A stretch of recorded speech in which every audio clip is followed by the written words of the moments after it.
சசிகலா பக்கம் தான் எல்லாருமே போகிறதுக்கான வாய்ப்பு இருக்குது. சசிகலா பார்த்தீங்கன்னா இப்போ அமைதியாக முக்கியமான காரணம் டெல்லி பார்த்தீங்கன்னா கொஞ்சம் வந்து சசிகலாவுக்கு ஒரு நெருக்கடி கொடுத்துருவோன்ற பயம். ஏன்னா இன்னொரு வழக்கம் இருக்குது, அந்நிய செலாவணி வழக்குன்னு சொல்லிட்டு ஒன்று இருக்குது. அது முடிஞ்சுன்னா சசிகலா கொஞ்சம் ஃப்ரீ ஆயிடுவாங்க. ஓபிஎஸும் பார்த்தீங்கன்னா டெல்லி எதிர்க்கிறது முக்கியமான காரணம் எதிர்க்கலவே இல்லை, இது வரைக்கும் எதிர்த்ததே இல்லை.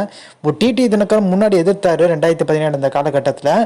ஆனால் இப்போ எதிர்க்கிறது இல்லை. எதுக்குன்னு கேட்டிங்கன்னா டெல்லி நினச்சா என்ன வேணால் பண்ண முடியும், இடி ரைடு இந்த மாதிரி விட முடியும். நீங்கள் கேட்பீங்க எடப்பாடி பழனிசாமிக்கு விட்டுருக்கலாமே சொல்லிட்டு. எடப்பாடி பழனிசாமிக்கு விட்டா என்ன ஆகும்னா இப்போ கதை, நான் வந்து டெல்லி கூட பார்த்தீங்கன்னா பாஜக கூட கூட்டணி வைக்கல, அதனால பார்த்தீங்கன்னா எம்எல்ஏ ரைடு விடுறாங்க, சின்னத்தை முடக்கிட்டாங்கன்னா இந்த ஒரு காரணம் சொல்லி பார்த்தீங்கன்னா அரசியலில் மிகப்பெரிய லெவலில் பார்த்தீங்கன்னா தன்னை அனுதாப அலைய பார்த்தீங்கன்னா அந்த ஓட்டுக்காண்டி பார்த்தீங்கன்னா இந்த ஒரு வார்த்தை பேச ஆரம்பிச்சிட்டாருன்னா கண்டிப்பாக பாஜக யார் வந்து சேர்ந்தாலுமே ஓரளவுக்கு கணிசமாக பார்த்தீங்கன்னா எடப்பாடி பழனிசாமி வாக்குகள் வாங்குறதுக்கான வாய்ப்பு இருக்குது. ஸோ இதனாலவே இன்னொரு விஷயம் என்ன பார்த்தீங்கன்னா எடப்பாடி பழனிசாமிக்கு ஆலோசனையாளராக பார்த்தீங்கன்னா திருப்பி பிரசாந்த் கிஷோரை வந்து கூப்பிட்றதுக்கான வாய்ப்பு இருக்குது. ஆனால் பிரசாந்த் கிஷோர் மெயினாக ஒரு சொல்கிற விஷயம் என்ன பார்த்தீங்கன்னா நடைப்பயணம் போங்கன்ற மாதிரி தான் சொல்லுவார்.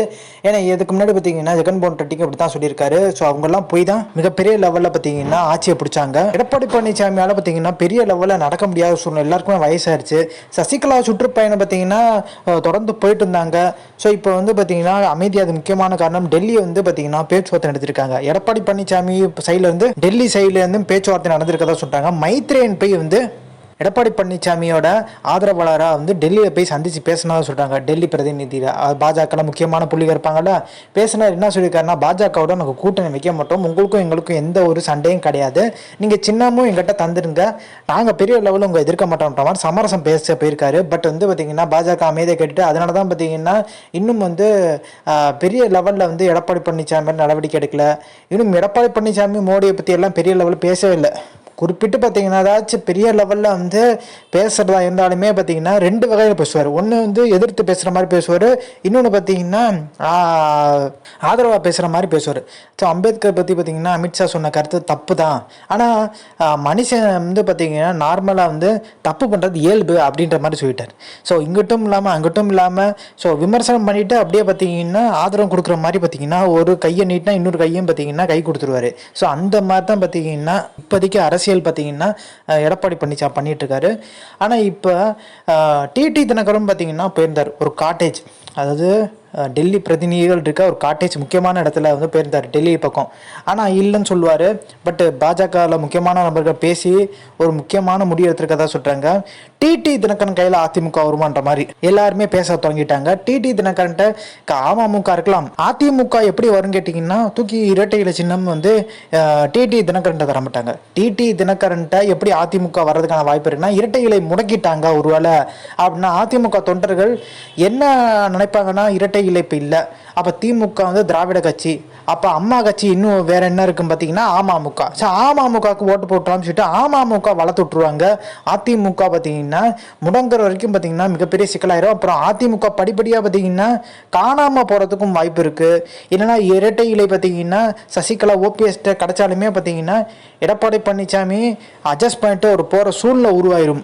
ஈரோடு இடைத்தேர்தல் வேணால் பார்த்தீங்கன்னா புறக்கணிக்கலாம், இரட்டை இலை முடங்கிறதுக்கான வாய்ப்பு இருக்குது. 2026 எடப்பாடி பழனிசாமி தலைமையில் அதிமுக இரட்டை இலை சின்னாம இல்லாமல் போட்டியிடும் கேட்டிங்கன்னா கன்ஃபார்மாக பார்த்தீங்கன்னா போட்டிடுறதுக்கான வாய்ப்பே இல்லை. ஏன்னா இரட்டை இலை தான் பலமே. இரட்டை இலை பார்த்தீங்கன்னா இருக்கதான் கணிசமான ஓட்டு விழுது.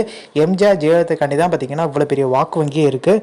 2019 கம்பேர் பண்ணும்போது 2021 நல்ல வாக்கு வாங்கிருந்துச்சு அதிமுக. 10 வருஷம் ஆட்சியில் இருக்கும்போது பார்த்தீங்கன்னா எதிர்கட்சியாக வருது 7 தான், அது ஒன்றும் பெரிய விஷயம் கிடையாது. ஆனால் 2021 சட்டமன்ற தேர்தலில் நல்லா பெர்ஃபார்ம் பண்ணி 24 சுத்தமாக இல்லை.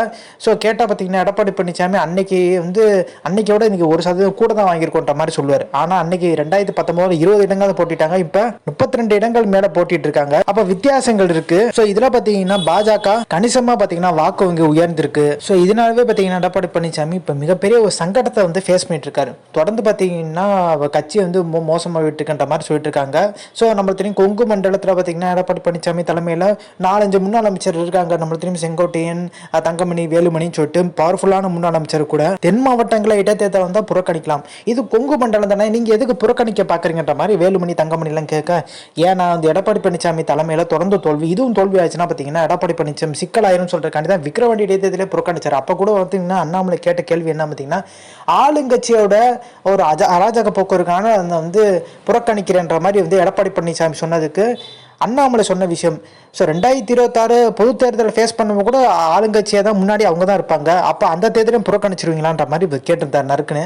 ஸோ எடப்பாடி பழனிசாமி பதில் சொல்ல முடியாமல் பார்த்தீங்கன்னா தனிட்டு இருந்தார். அதே மாதிரி இந்த அண்ணா யூனிவர்சிட்டி பார்த்தீங்கன்னா இந்த பாலியல் வழக்கும் பார்த்தீங்கன்னா அண்ணாமலை ஒரு விஷயத்த சிலதை காமிக்கிறார். முரசிலியை பார்த்தீங்கன்னா ஸோ அந்த குற்றவாளி பார்த்தீங்கன்னா அங்கே நிற்கிற மாதிரி, குற்றம் சாட்டப்பட்டவர் நிற்கிற மாதிரி பார்த்தீங்கன்னா ஒரு பேப்பரில் வர்றது, அமைச்சர்கள் கிட்ட நிற்கிற மாதிரி அந்த ஃபோட்டோ பார்த்தீங்கன்னா அண்ணாமலை காமிச்சோன்னு தான் எடப்பாடி பழனிசாமி அடுத்து வந்து காமிக்கிறாரு. எடப்பாடி பழனிசாமி தொடர்ந்து பார்த்தீங்கன்னா பாஜகவோட கூட்டணி இல்லைன்னு சொல்லி திட்டவட்டமாக சொன்னாலுமே பாஜக விர மாதிரி இல்லை. பாஜக பார்த்தீங்கன்னா ஒரு சிக்கலான விஷயம், அதிமுக ஓட்டுகளும் பார்த்தீங்கன்னா இருந்தால் மட்டும் தான் ஜெயிக்க முடியுன்ற மாதிரி நம்புறாங்க. அதிமுக ஓட்டு, தேமுதிக, அதே மாதிரி பாஜக, பாமக, அமமுக எல்லாருமே இணைஞ்சாங்கன்னா ஓரளவுக்கு பெர்ஃபார்ம் பண்ண முடியும்னு சொல்கிறது தான் பார்த்தீங்கன்னா அவங்க எண்ணமாக இருக்குது.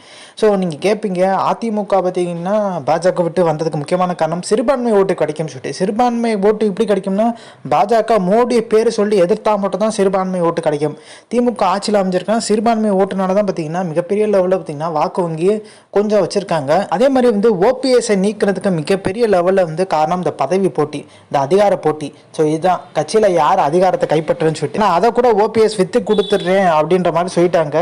சசிகலாம் பார்த்தீங்கன்னா பெரிய லெவலில் வந்து ஒன்றிணையணும்னு தான் சொல்லிட்டு இருக்காங்க. இதே பார்த்தீங்கன்னா ஓபிஎஸ் சசிகலா பக்கம் வந்து கட்சி போயிருக்கு, அதாவது சின்னம் கொடியெல்லாம் இருக்குது, கட்சி அவங்க கையில் தான் இருக்குன்னா எடப்பாடி பழனிசாமி ஒதுக்க மாட்டாங்க. அப்படி எடப்பாடி பழனிசாமியை பார்த்தீங்கன்னா சேர்க்க மாட்டேன்னு சொல்லிட்டு இவங்க அப்படி சொன்னாங்கன்னா கண்டிப்பாக உங்களுக்கு வந்து மிகப்பெரிய வீழ்ச்சின்றது தெரியும்.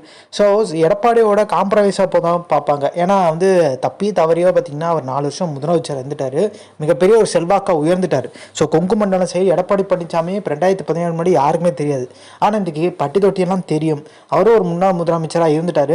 ஓபிஎஸ் பார்த்தீங்கன்னா அம்மா இருந்த காலகட்டத்தில் இருந்திருக்காரு. பட் ஓபிஎஸ் பார்த்தீங்கன்னா முக்கியமாக இந்த நிலைமைக்கு முக்கியமான காரணம் பாஜக கூடன்ற மாதிரி தான் சொல்லிட்டு இருந்தாங்க. பாஜகனால பார்த்தீங்கன்னா பாஜக எதிர்க்க முடியல, பேசாமல் இருக்க முடியல. கட்சியை பார்த்தீங்கன்னா கண்ட்ரோலுக்குள்ளே கொண்டு வரணும்னா டெல்லி சொல்கிறது தான் கேட்கணும். ஒன்று சசிகலா பார்த்தீங்கன்னா கட்சியை கைப்பற்றுவாங்க, டெல்லி பிரதிநிதியாக பார்த்தீங்கன்னா அதிமுக பிரதிநிதியாக பார்த்தீங்கன்னா ஓபிஎஸ் போகிறதுக்கான வாய்ப்பு அதிகமாகிடுச்சு. ஏன்னா அவர் முன்னாள் முதலமைச்சர் ஆகிட்டார்.